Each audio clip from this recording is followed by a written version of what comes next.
السلام علیکم جی، آج ہم آپ کو سنائیں گے محنت میں عظمت۔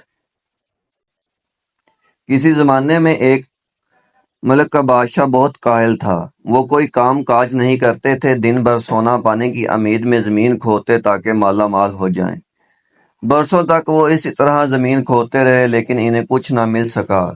یہی وجہ تھی کہ وہاں کا باشندے بہت پریشان رہتے، کیونکہ وہاں کا بادشاہ دولت چاہتا تھا اور دولت نہ ملنے کے سبب اس کا مزاج چڑچڑا اور غصیلا ہو گیا تھا۔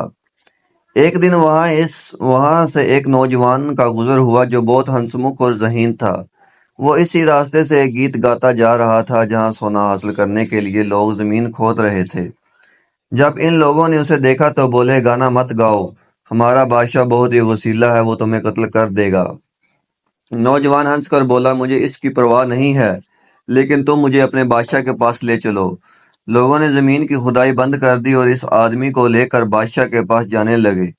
راستے میں انہوں نے اس سے پوچھا، تمہارا نام کیا ہے؟ مزدور۔ اس آدمی نے جواب دیا، تم گیت کیوں گا رہے تھے؟ اس نے جواب دیا، کیونکہ میں بہت خوش ہوں۔ انہوں نے پوچھا، تم خوش کیوں ہو؟ اس نے بتایا، میرے پاس بہت سونا۔ اتنا سنتے ہی سب لوگ خوشی سے اچھل پڑے۔ انہوں نے بادشاہ کے پاس لے جا کر اسے ساری بات بتا دی۔ بادشاہ نے اس آدمی سے پوچھا، کیا یہ سچ ہے کہ تمہارے پاس بہت سارا سونا ہے؟ ہاں، نوجوان نے جواب دیا، میرے پاس سونے کی 7 بوریاں ہیں۔ بادشاہ نے اپنے سپاہیوں کو حکم دیا کہ اس آدمی کے ساتھ جا کر سونے کی 7 بوریاں لے آؤ۔ بادشاہ کا حکم سن کر نوجوان نے کہا، سونے کو لانے میں کافی وقت لگے گا، کیونکہ وہ ایک ایسی غار میں رکھا ہوا ہے جس کی دیکھ بھال 7 دیو کر رہے ہیں۔ آپ اپنے ان آدمیوں کو میرے ساتھ 1 سال تک رہنے کی اجازت دیں، اس عرصے میں ہم وہ سونا حاصل کرنے میں کامیاب ہو جائیں گے۔ نوجوان کی بات ماننے کے علاوہ بادشاہ کے پاس اور کوئی چارہ نہ تھا، اس لیے اس نے اپنے بہت سے آدمی، گھوڑے اور بیل اس نوجوان کے ساتھ بھیج دیے اور جاتے وقت اس کو ہدایت کی، اگر تم سال کے آخر تک سونا لانے میں ناکام رہے تو تمہارا سر درد سے ہلاک کر دیا جائے گا۔ اس نوجوان نے ان لوگوں کو سلطنت کے زرخائر زمین جوتنے کے لیے کہا۔ جب زمین تیار ہو گئی تو اس نے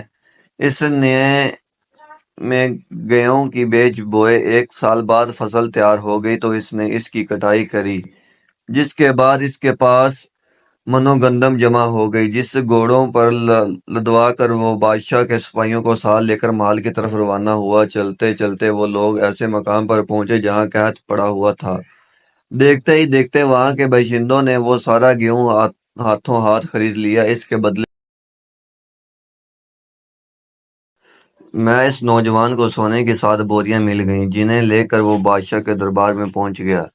اسے دیکھ کر بادشاہ نے اس سے پوچھا، کیا تم سونا لے آئے؟ نوجوان نے مسکرا کر جواب دیا، جی ہاں، میں نے گیہوں بیج کر سونا حاصل کیا ہے۔ اس کے ملازموں نے جب اسے پوری کہانی سنائی تو وہ بہت خوش ہوا، لیکن اسے اپنی غلطی کا احساس بھی ہوا۔